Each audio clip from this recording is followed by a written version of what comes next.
Line up the barge channel flush with the outside of the fascia board and fasten as close to the inside hem as possible with a screw or nail fitted with a washer on every second batten. On the bottom course starting and finishing tiles, mark out on the nose where the barge channel finishes and trim the interlock on the underside of the nose to this mark. Once this is cut, install the tile and fasten to the batten. This notch allows water in the barge channel to escape down into the gutter.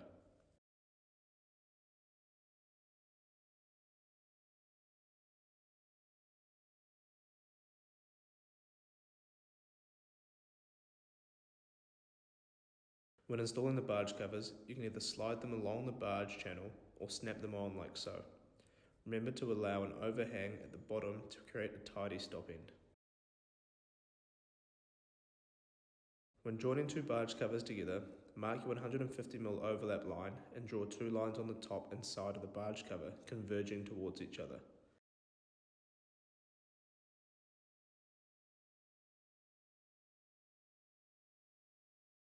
Cut along these lines to create your tabs that will underlap the next barge cover.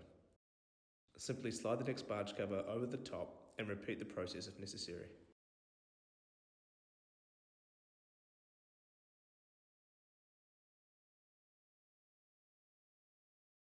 When joining two barge channels together, mark your 150mm overlap line and unfold the hem down to this line.